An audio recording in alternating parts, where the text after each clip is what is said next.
Hey friends, it's your pal Mike Shea from Sly Flourish here with another episode of Sly Flourish's Lazy GM Prep. In this weekly show, I go through steps from Return of the Lazy Dungeon Master while preparing for my Sunday role-playing game. In this case, I am running a Midgard campaign using Tales of the Valiant set in the realm of the Dragon Empire called Scourge of the Dragon Empire. This show, like all of the work of Sly Flourish, is brought to you by the patrons of Sly Flourish. Patrons get access to all kinds of tips, tricks, tools, adventures, and other things to help you run your 5e games. You get access to the awesome Lazy GM community over on Discord, and you help me put on shows like this. To the patrons of Sly Flourish, thank you so much for your outstanding support.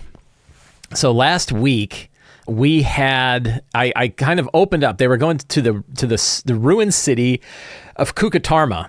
The characters had followed a caravan down to the south, hijacked the caravan, and established a new trade route, a black market trade route for themselves to ride on top of the trade route of the Dragon Empire. And that they kind of got that squared away and they let that go. They really don't like the NPC. It's funny, they just decided they hate him, but there's a particular NPC and I'm trying to make him more likable and they just don't like him. So like, I guess they accept the fact that they don't like this NPC, but I don't think I'm ever going to have him betray them. He probably will end up dead. And he seems to be in a state where he's going to be in the most dangerous position. And he kind of told them that. He's like, I'm the one that's actually going into the Dragon Empire with illicit goods one way or the other. And I'm going to be the one, that'll be the first one killed. And, you don't have to worry about being on the edge of all this stuff, but I'm going to be there. So they're kind of stuck with that. But then they said they picked up a quest to go to the ruined city of Kukatarma. And so they decided to go to Kukatarma. So they traveled to Kukatarma.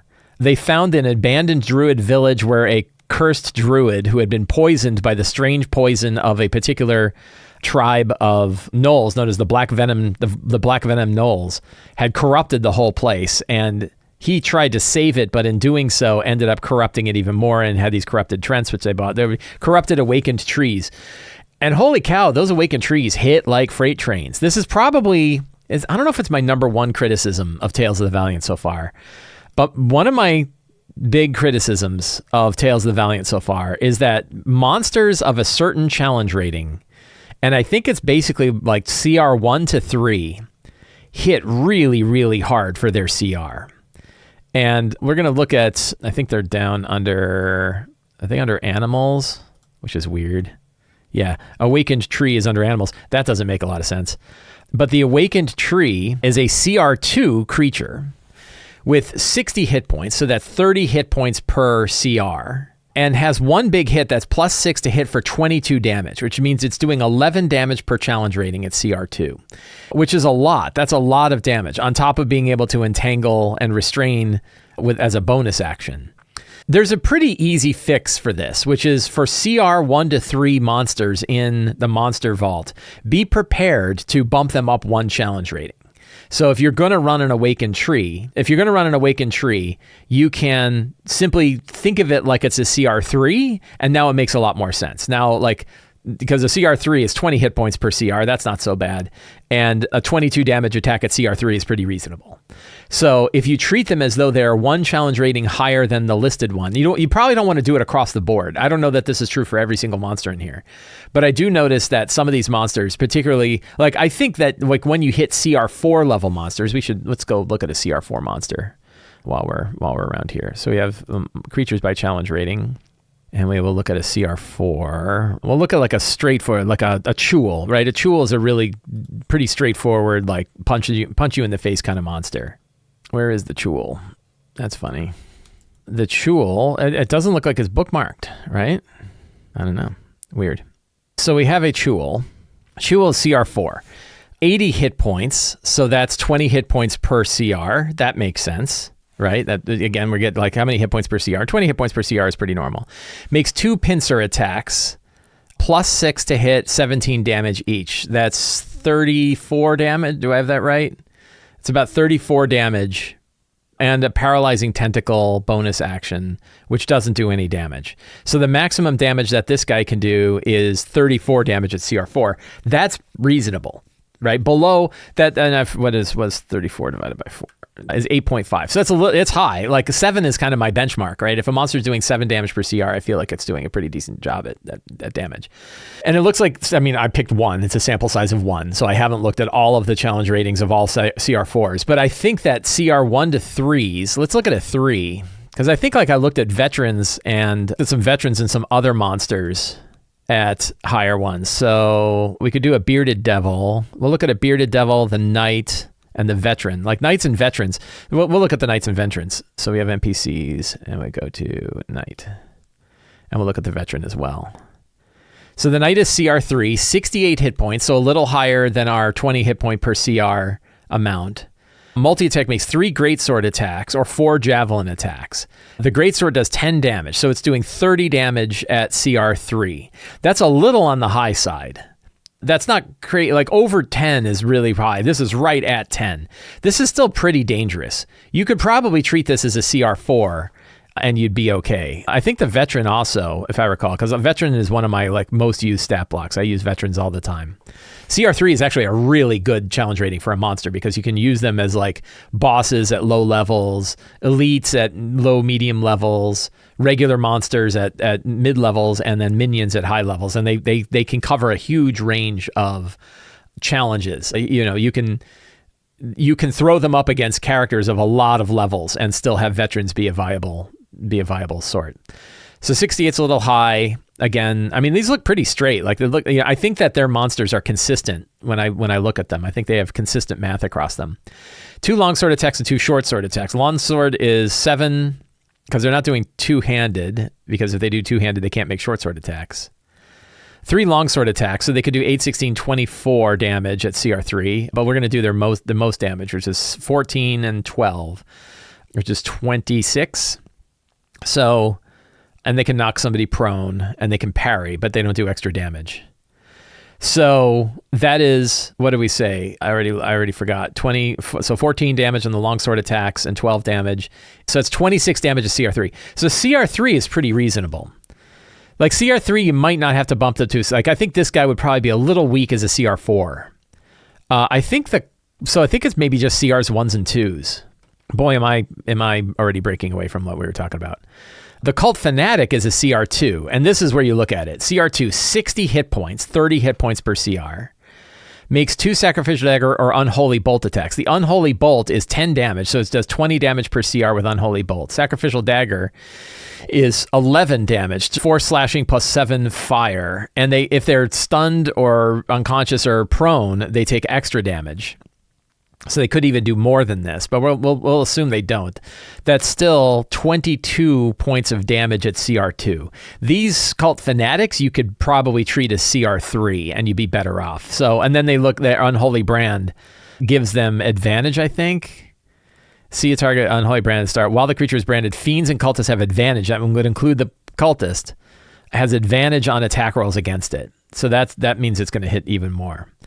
So So my worry is that CR 1s and 2s, and now I've run a few of these and I've seen it, that CR 1s and 2s definitely hit a little, in my opinion, too hard for their challenge rating, even when all the rest of it is all Tales of the Valiant. There's recognition, if you read the design of Tales of the Valiant, that yes, our monsters hit harder because our characters are more robust, but they don't really have more hit points, and they can still drop, and we were having characters that were getting dropped with a single shot fighting those awakened trees. So that was an experience that I have now experienced myself and seen in play. And my recommendation is be careful with the CR 1s and 2s, and don't be afraid to consider them 1 CR higher than they are if you're doing any kind of CR math. That you might think of a saber, here's a saber-toothed tiger as a CR2, 63 hit points. Again, that hit point would be fine for a CR3. It pounds, it can knock prone, multi-attack, a bite and a claw. The bite is 9, the claw is 9. So that's 18 damage at CR2. That's not outrageous. So again, that's what I'm saying. You probably don't want to always treat them 1 CR higher, but you want to take a look at them. You want to be careful with your CR 1s and 2s of the monster rolls. That's one thing I've noticed since the first time that I've had to worry about monsters in the other direction. That's actually not quite true.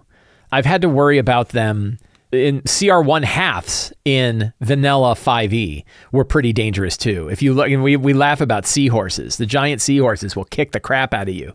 They did crazy amounts of damage per their challenge rating. So something to consider. But let's take a look. We're going to switch over to Obsidian now. And we're going to take a look. This was last week's notes. These are the notes we got. So we had Bradek, who was their connection. I had him talking about being freedom and what life is like under the Morza. It didn't really turn the characters. They were still like, I don't know if I trust you. They still think like, this guy's going to betray us. I don't think I'm going to have him betray them. So they had their thoughts with Bradek and Varikan and Silverblade, who are like all the people that are running their caravan. I can't spell Silverblade. Let's do reader mode. I'll turn off source mode. There we go. So it's still editable, but it looks like Markdown, or the Markdown's rendered. So they talked to the Bradek, Varikan, and Silverblade. Then they headed to Kukatarma, and on their way to Kukatarma, they faced the Druid village. They killed the Druid. The Druid was like getting converted by stuff, realized that he was doing terrible things, and asked to die. They tried to heal him, but couldn't, so they killed him instead. Then they met the Priests of Hume, and the Priests of Hume gave them quests and told them about the area of Kukatarma. So I have my map of Kukatarma, and they met. I actually have a couple of other areas that I should probably draw on this map when I mess around with my hand-drawn one. I'd love to throw one more dungeon in here. I showed where the blood mages are. We have multiple factions here. We have blood mages. We have the Selket Sting. They are what are they called? The blood mages of something. Great Thirsters are going to be a fun monster. Oh, the Sanguine, because I got them from my Demon Cults and Secret Societies book, which I love, and is unfortunately out of print. Sanguine Path. So they're blood mages of the Sanguine Path are one of the factions. Selket Sting, another cult, is another faction in here. We have the Black Venom Gnolls, which are Gnoll slavers that are operating out of the area. Those are three main villainous factions. And then we have the Priests of Hume who are there. And so I have kind of four factions operating around Kukatarma, which works well. In fact, that would be a good secret for our next one. So I'm going to create a new session notes. I am using Obsidian to do my session note stuff. If you want to learn more about how I use Obsidian for my session prep, you can find out more by following the link in the show notes. So I have my Dragon Empire template. I have, let's see, a few of the characters are not there today. Cal is not there today. And I think, I always get Amavin and Rowan. I think Amavin is there, but Rowan is not. I think Rowan is our dwarven friend, but I want to be sure. We're going to go to characters here. And we have Rowan. Where's Rowan? Rowan is the dwarf fighter. So Rowan is not there, but Amavin is there. Two of my friends are at PAX this weekend. So we got 4 characters today. So we're going to have something happen. So first, let's go through in order. Let's do the steps the way we meant to do the steps, which is first, the characters. The characters are Amavin. Amavin is a rogue spy who used to work for the Dragon Empire and no longer works for the Dragon Empire. I got the wrong one. So Cal is here. Gaudenzia is not. Cal is a druid. Is she a druid? Do I have that right? I can't remember. Take a look at my characters. Yeah, elf druid cottage homesteader, whose mother is Orthania the Darkbloom. So Cal, and this is where you can immediately start to like tie secrets in. Cal, understand, and we're just going to drop like a couple of like, tiny little things here that can tie the character to the session. Understands the fiendish nature, Black Venom. We'll just say of the Black Venom. So Cal is a druid, understands the nature of the place, can also probably tell. Another secret is that like Kukatarma was ravaged by the blood magic of the Kandrians. What was their name? The people, yeah, the Kandaharians, who used it to defend themselves against the Dragon Empire. So that's a couple things that Cal could probably connect to. Amavin is our rogue. And Amavin is a cosmopolitan criminal spy, raises an orphan for the Dragon Empire. So we could have Amavin remembers the fall of the Kandaharians and their use of unholy magic. We'll go with that. Mateo is our mechanist. Mechanist being one of the new classes available in Tales of the Valiant. And Sidrian appointed partisan from the Seven Cities area, works alongside Master Kiprek, got the ability to turn non-magical armor into mystic metal. Can probably, I think a good hook for Mateo is can feel the presence of the red portal So that's a secret. So this is when we're tying direct secrets to characters, right? Or saying this character can probably learn this thing in this game. It's a good way. Normally we don't choose a source for the secret, right? We're pretty careful about not choosing the source. But there is one, and that's because we don't want the characters to not discover something. But here's a dirty trick that just sort of occurred to me. You're discovering things while I'm discovering things. And the discovery is there is one source for secrets you can guarantee. And that's the characters. If I know that these players are going to be here, and I know these characters are going to be at the table, I know that those sources of those secrets would be available. These are things the characters might just know. Then tying it to a character is not so bad because the characters are a lot more likely to be there than for some other event to be there. One of the reasons why we abstract secrets from how they are discovered is because you don't necessarily know how the characters are going to go through an adventure. You don't know what they're going to discover, and you don't want to bury your leads. Justin Alexander talks about the 3 clue rule, where he says anytime you have a vital piece of information, put it in 3 separate places so that they're likely to run into them. My version of that is instead of worrying about coming up with 3 clues, you have only 1 clue, but you don't tie it to anything. And that way, whether the players pick up a sword and learn something from a sword, they talk to an NPC, they read a tumbleweed with a note is stuck and they read the note and they learn something, they can learn from all the spirits, they have dreams, whatever. However they discover it, they can always learn the clues that are vital for them to move forward. So that one, but an interesting one about tying clues to their source is if you tie them to the characters, you're pretty good because the characters are the characters. They are the ones that are there. So that's probably the one time when you can tie a secret to a character, and it works really well. Tolstoy is a stringent anti-Dragon Empire person, wizard. I think it's probably more likely that Tolstoy can feel the presence of the red portal. So I think Matteo can understand the magical mechanics of the puzzle box. Cut words from that. Understands the puzzle box. So yeah, so now I've got some good secrets. So along the way, they are right now, they snuck down to the Knoll camp. I think, let's see, I've got a map for that here. Let's take a look. Here we are. So this is the camp. They are kind of outside the camp right now, and something's going to happen. So let's see, what could go on? So what the situation in the camp is that we could have 2 escaped slaves run by, and one of them is killed by a black venom. So I think I like this one. So two slaves escape. By the way, just a trigger warning here. I am talking about slavery. I'm talking about very villainous creatures enslaving humanoids. I warned my players about it last week here's another tip. You want another tip? I'm packing out the tips today. I got my tip about Monster Vault monsters being a little too hard. I got my tip about tying secrets to characters. And here's another tip about doing like session-based session zeros. So during my session 0, we have a safety tools discussion that we bring up, and my players and I have played now for years. So they're aware of things like pause for a minute and everything else. I still remind them at the beginning of every campaign. I think it's a good habit for me. And I explain what kind of content is going to be in the campaign and what kind of content isn't. And that's their opportunity to say, I really don't want to have X in there. If they don't want to have X in there, they have brought things up that they don't want to have, and that's fine.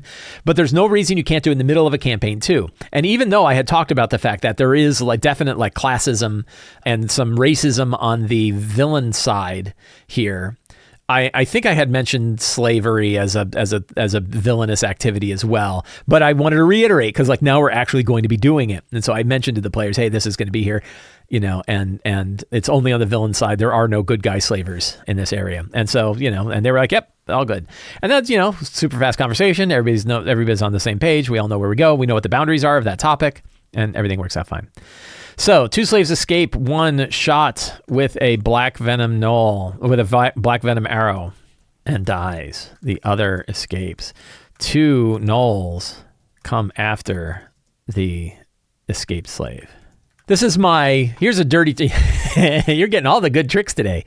Another dirty trick is what I call the 2 bandits in the woods. One thing that I really love to do because it has lots of different possible ways to deal with it. It gives a lot of agency for the players to decide what they're going to do. And that is this idea of 2 bandits in the woods. And 2 bandits in the woods it doesn't matter what character levels you've got or what power they are. Bandits in general are pretty low challenge rating, not very hard creatures, and yet can be dangerous because they can run and alert everybody else. And so when you have kind of two bandits in the woods, those bandits can be doing lots of different things. They could be talking about secrets and clues, like they could be talking about what's going on in the camp. They could be talking about like, oh, I really hate this guy, and this guy also really hates this guy, and then you could like learn about what's going on in the camp. So the characters could learn a lot of stuff. They can sneak up on them. They can try to convince them of things. They can kill them. They can bypass them. There's lots of different ways to interact with the two bandits in the woods. It's not a challenging encounter from a combat perspective, except it's got that built-in, we've got to stop them before they run and alert everybody else factor. So it's got a really good like, tension point that isn't just, oh, they're hard and could hit us with stuff. So I really like that encounter type. And this one works fine, where two slaves escape. One is shot with a poison arrow and dies. The players see that happen. They see the other slave goes running off, and they see two gnolls, chasing two black venom gnolls that are chasing the last one, and they have an opportunity to interact. And that gives them a chance to meet the escaped slave. It gives them a chance to see what's going on with the gnolls. They can let it be a distraction. They can do anything that they want. So it's just a situation that I've thrown up that works well. So we have our two escaped slaves, then the infiltration of the ruins of Sand and Blood. And their goal here is probably to disrupt, I can probably just add this right here. Goal, disrupt the gnolls and free the slaves. I think that's really their goal. They're not really going to learn much about the puzzle box here, but that's still going to be piled into secrets and clues, because that's kind of the thing that we want to get to next. But this part alone might take up the whole session. So what we do want to have, though, is next, or we're going to have choices. Like when they're done with this, where do they want to go? And if we go back to our Kukatarma map, they could travel to the Ziggurat of Thoth-Hermes, confront the Blood Mages, travel to the Pit of Unending Thirst. One of the things I want to think about is why they want to go to all three of these places. Like each one of these needs to have a good reason why they want to head there. For each of these locations, I want to have a goal, and I'm going to start with them, and we might fix them. So what's in the Ziggurat of Thoth-Hermes is discover the Red Portal, and going to confront the Blood Mages at the Sanguine Path. What's the goal there? Stop the Blood Mages? I don't know why they would need to necessarily go there. And the Pit of Unending Thirst, we're just going to remove the things here. We just have the locations. Make our notes a little tidier. Pit of Unending Thirst is recover the puzzle cube. So a question that I've got is, do we want them to have to do all of these things, or at least two of these things? And I don't think they necessarily need to confront the Blood Mages. And I think it's okay if that's sort of optional. The Blood Mages might have more information about how everything works, but that they don't necessarily need to do that. So I don't know if we're going to make that any kind of requirement. But I think one thing is that the puzzle cube is in the Pit of Unending Thirst, and the Red Portal is in the Ziggurat. So they could clear their way to the Red Portal and realize that they cannot activate it because they don't have the puzzle box, and it won't be filled with monsters when they come back. So the work that they do to clear out everything to the Red Portal will work fine. I think that's a good way to go for those potential options. But secrets and clues wise, so I think that feels like I've got at least a loose idea of the areas that they can go to next without necessarily having to build those all out, because I don't know that they'll be going. I guess at least two of those are probably going to go to. And I can always change my mind. They could always get to the Ziggurat of Thoth-Hermes and get down there, and the puzzle cube is already there, and they get the puzzle cube and use it as a key to open up the Red Portal. But if I want to make it longer, I can have the puzzle cube actually in two pieces, and they have to acquire both pieces. That could be another way too. So if I decide that I want them to go through more stuff, we can. Otherwise, we don't have to. So we'll see. We'll play that by ear. That's what I call the movable MacGuffin. Here's another tip for you. And some people hate this tip. Some people really don't like how this works, and it's sort of like the man behind the curtain kind of issue. You get to decide the pacing of your session and of your adventure and of your campaign. And you can decide if you want to shorten it or elongate it, depending on how it feels. Does this feel like it's fun? Are we heading in the fun direction? Are the players enjoying it or not? Do you want to do more there? Do they feel like they're getting bored and they really want to go back and do other stuff? And the move of MacGuffin is a way to do that, which is if you have a MacGuffin, in this case, I have like this puzzle. So the whole thing is there's a red portal beneath the Ziggurat of Thoth Hermes. If they get access to it, they could use it as part of their trade route. They could actually move goods through the ruins here of Kukatarma, and it will speed things up significantly for moving stuff to and from the area, and gives them more time and everything like that. It could work out really well for them. I don't think they figured that out yet. In order to activate the red portal, though, they need a puzzle cube, and there is a goblin mechanist who has acquired the puzzle cube. He's got part of it, and he wanted to go try to use it and activate it. They don't know this goblin yet. All they know is that Selket Sting, the assassin's group, is going after him because they were the ones that used to hold this cube, and he stole it from them and moved here. So that's part of the plot. But the main thing is, like, from the adventure standpoint, is the characters get a hold of the puzzle cube, they use the puzzle cube to open the portal, and they've got the portal. The deal is, though, I can actually make the acquiring the puzzle cube as easy or as hard as I want. So if they need the puzzle cube in order to activate the portal, it could be as easy as once you get to the portal, the goblin's already there with the puzzle cube and he's fighting off some guys, and if you save him, you get the puzzle cube and you can activate the portal. That means they only have to go to one place, they go through it, and then they're done. Or I could say, well, the puzzle cube isn't there. The puzzle cube is actually in the pit of unending thirst, and you have to go down and crawl this dungeon and get it. And then once you've got it, go back out and go back to the other one and crawl through that dungeon, then use it. Or I can split it in half so that the goblin has half of a puzzle cube but is seeking out the other half, which I think is kind of more interesting. That he's already got part of it because that's the part he stole from Selket Sting. And there's another part of it that's in the pit of unending thirst. He went down there to go get it. And the characters have to go down there and make sure he doesn't die and get the puzzle cube as well. And they also want to know, like, what is this thing about? So I can move the MacGuffin around in order to make the pacing of the story of the game. And I can even do so from the standpoint of what's happening in the world, which is, where is the goblin right now? What's he doing? How far has he gotten? Like, did he manage to get the other puzzle cube? What did he do? I can change that up depending on, how I feel about it, or even roll some dice, right? I could make it completely stochastic and roll a die and figure it out. So that's like my ability to kind of change this up and either make it faster or slower depending on how I feel. I don't think there's a problem with that, but some people hate that because they feel like that means you're manipulating the entire game and that there's really no agency on the part of the characters to do anything. I don't think that's really true. And I, frankly, having run it that way for my players, and my players are all very smart folks. They know what I'm doing, and they think it works fine, right? They're very happy with it. So I think it's good. But there's a lot of strong opinions on it. So, beneath secrets and clues, I'm going to drop them in because I've got them on my head. So, beneath the Ziggurat of Thoth Hermes is a red portal missing a key. The puzzle box is a key. The puzzle box, why did that not open up a new? There we go. The puzzle box, I just did a pie. The puzzle box is in two parts. One part held by the goblin. I don't remember his name. I'll have to get his name in a sec. The other part lies in the depths of the pit of we don't have to say in the depths.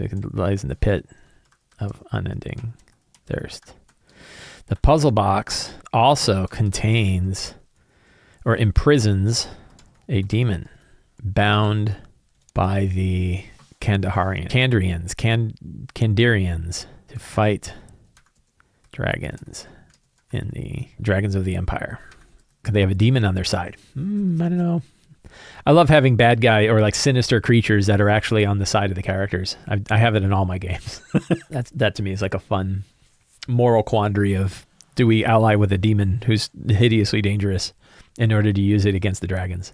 So those are some things about the blood mages. The Sanguine Path seeks the puzzle box to unbind this demon so it can serve them.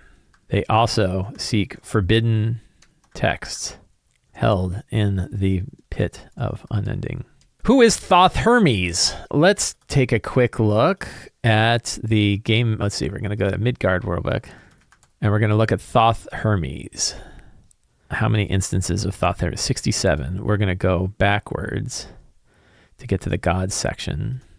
Thoth Hermes, god of knowledge and learning, the wise. So we grab this, and we're going to paste that into my notes. A patron of scholars and thieves. That's interesting. And symbol is a feather. Green and white feather with green ink. A white quill, feather quill. All right, so we've got something about Thoth Hermes. But I think I also want to throw in, so we have some sinister gods. And I think the sinister god that we're going to go to is our good friend Vardazane. And in particular, the Vardazane is, we're going to have the Lord of Unending Thirst. And what do we want to know about the Lord? Let's see, is there any? So like, I think I've only had one player who really delved deep with Vardazane. And so I just ran Empire of the Ghouls. I finished a 2-year campaign of Empire of the Ghouls. So I want to focus on this thirst. Was worshipped by Kandarians, sought. And I think we're going to switch genders. The Lord, no, because it's the Lord of Unending Thirst, who sought the Lord's connection to blood and hunger as a source of magical power. A symbol, we can use the symbol of a purple worm with tentacle tongues of skulls. So a little modification of the symbol of Vardazane. So that's good. Do we have any other gods and things that we want to dive into here? Oh, the Venom Lord, I think, is one of the gods. I think it might be in the Southlands book. Let me pull up Southlands. And I think there is a gods. Let's go to the gods of the Southlands. And there was a god of vermin, like a god of, I think there was a god of poison. I think I pulled it up last time too. That one's cool. Digi, the serpent god. This book's got a ton. Southland's book is really, really good. There's our friend Thoth Hermes. So there's Apposite, Arbria. So our gnolls, let's see, the Black worship Arbriac, the Prince of Swarms. I like that. I like those domains there. Supreme General of the Meat Raids. That's fun. Symbol for Arbriac is an eye with wings, with insect wings, surrounded by insect wings. So that's fun. For funsies, I think that's page 250. Yeah, it looks like 250. That's the page numbers on Southlands are really hard to read. But it helps to put page numbers down. I wish I'd done that for the other ones. 1, 2, 3, 4, 5, 6, 7, 8. I've got 8 secrets so far.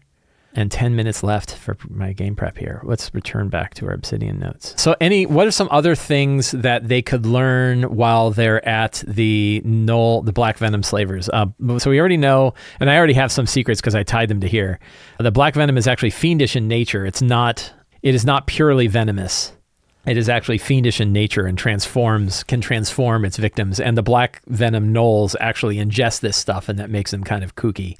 We could have the Sanguine Path gave the Black Venom gnolls rituals to strengthen their concoctions and control their slaves. In return for forbidden text they acquire.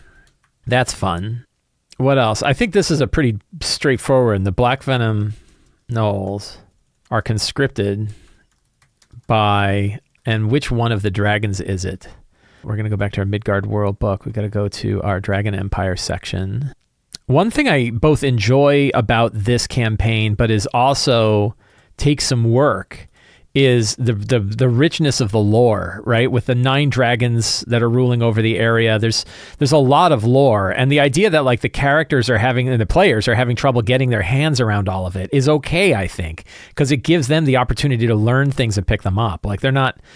I can sense there's like an edge of frustration in like recognizing the 3 different dragon rules, and they get their hands around it and then they feel good about it. And it's okay to have it like be complicated as long as they don't feel frustrated by like, oh, I don't really have any idea what's going on, and they give up.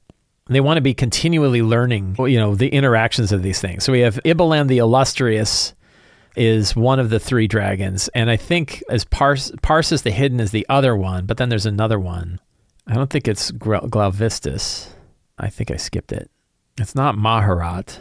It's not Satara. I think it's one of the first ones. Adashah. So Adashah of the Burning Sands. These ones conscripted by agents of Adashah of the Burning Sands and the area of Gizmiri. And if we look at our map of the area, let's go back to Dragon Empire. Here we go. This is our area. The characters are operating out of 440 fingers here, and Gizmiri is directly south of them. Ashadar is directly north of them in Batek. And then Mazar is off to the west. They're in Kukatarma, which is clearly in Gizmiri territory. And so it is agents of the Gizmiri, agents of Adisha, who is operating out of this, that is trying to find treasure on behalf of the Dragon Empire.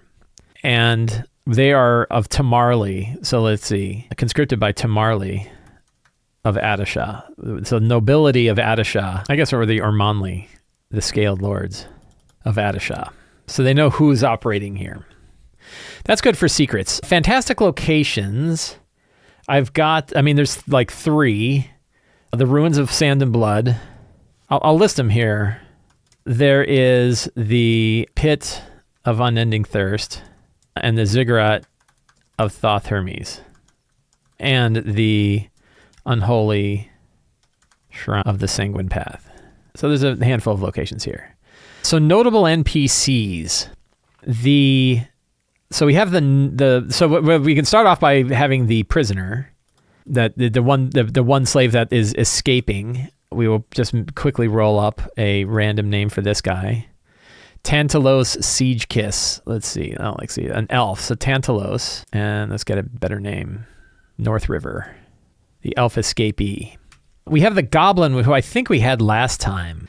And that one, we're going to look at our notes from last time, because I can probably grab some. Look at all these notable NPCs I had. Grab a handful of these guys and bring them over and see what we've got. So I don't need Silverblade or Braydek or Half Spear. So Robin Stormwise is the Priest of Hune. I like this. So these are all good.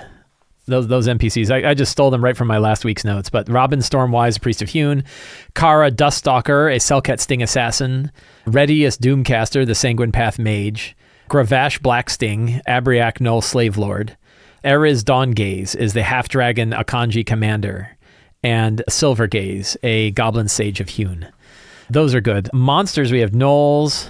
We can always do the good old hyenas. We have Black Venom hyenas. So we can bring some of that old gnoll lore of that gnolls are actually from like tainted hyena blood or tainted hyena meat. We can put that in here. I want to also have, let's see, we have skeletons, of course, that wander about. We have specters that wander about. We have Selket Sting assassins, scouts, spies. We have Sanguine Path cultists and fanatics. We have Black Venom gnolls. Oh, I already have the Black Venom gnolls. Are already on this list. This is like sort of like almost a random encounter table. In fact, I could make it, instead of a bullet list, we'll make it an ordered list. And that way I can roll on it if I want to. And we can roll other monsters too. I think that's good for now. And I'm pulled the monsters right out of the monster vault, so we're set there. Treasure-wise, I'm going to grab a 1-to-4 treasure parcel. This looks pretty cool. So we got some copper, some silver, some gold, some sapphires. Dark Elven set of gold buttons. That's interesting. Undead silver and topaz crown. We'll just make that elven set of gold buttons. Undead silver and topaz crown. Potions of healing. We'll give a couple of those. Dust of choking and sneezing, and a +1 infernal studded leather armor. What could this armor do? So it's studded leather armor, +1. What could it do? I'd like to throw like a spell on it. Why don't we? So I'm going to move over to our list of, go to the player's guide and go to spell casting and spell lists. And at this level, we probably don't want something too strong, but I like the idea of like an infernal thing. And it could even be, I would like to have something to do with insects and plagues and things like that. That would kind of be neat. Go to the druid list, because it could be like a druid. So those are arcane, divine. We'll go to the primal sets here. We could have it do poison spray. So they like an easy one would be like the armor can do the poison spray cantrip. So whoever's wearing it can do poison spray right on their own. I think poison spray is a DC, so it'd be like a DC 13. It's not the most powerful poison spray. I could use let's see. Could it use the primary ability of the character? Because then if they're like dex-based, that wouldn't really work. So it's better to give it a fixed DC. So we could have, I think, like +5 to hit or 13 DC would keep that armor at like basically that low tier approach. But we could also give it the casting of a daily spell. And I'd like one that has kind of like an insect, sort of an insecty kind of thing. We could do an entangle, and also one that's not going to like ruin my day. We could do fog cloud, but it's actually like swarms of insects that flow over an area, like non-biting. That's only a first level spell. I kind of like that one. That's a fun one. Can cast fog cloud once a day, filling the area with swarming insects. So you sure know it's not just fog at that point, it's actual insects. I'm going to just do a search for insect and see if I see anything. There's giant insect, but that's 4th level. That's too high. Insect plague is too much. That's 5th level. Yeah, so I think that one's good. Or, so another thing we could do, like this is always an easy one. You could also do like the equivalent of like a burning hands spell. Or burning hands, only it's filled with stinging insects and does magical piercing instead of. So that's not so bad. Infernoid studded leather armor, and I think that could be worn by like the Knoll guy. So that seems fun. So I feel like if we go back to our notes here, I've got everything I need. I've got my characters, my strong start, scenes, secrets and clues, fantastic locations, notable NPCs, monsters, and treasure. So I'm going to print this out. I'm going to go in here and hit File, Print, or Export to PDF, and it makes me a nicely formatted single page, 2-column spread. Oh, look at that. So nice. I'm going to hit Print and print that out if you want to see it, what my notes look like.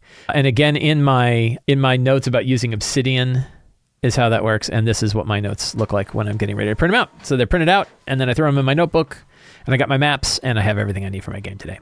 Friends, I want to thank all of you for hanging out with me today while we prepared for my Sunday role-playing game. If you enjoyed this show and you want to see more stuff like this, the best way to get it is to subscribe to the Sly Flourish newsletter. It is absolutely free to sign up. You get a free adventure generator for signing up, including a micro version of 5e that you can use to run a game on just a handful of sheets of paper. And you get a weekly RPG-related article with all of the links to all of the other stuff that I do all over the web each week. It's a really good newsletter. You should definitely subscribe. You can also support me directly on Patreon. You get access to all kinds of tools like my random generators that I use to help me with this game just now. You also get tips, tools, tricks, all kinds of things to help you run your games, your fantasy role-playing games. And you help me put on shows like this. To the patrons of Sly Flourish, thank you so much. And you can pick up any of my books on the Sly Flourish bookstore. Links for that are all in the show notes. Thank you so much. Have a great day and get out there and play an RPG.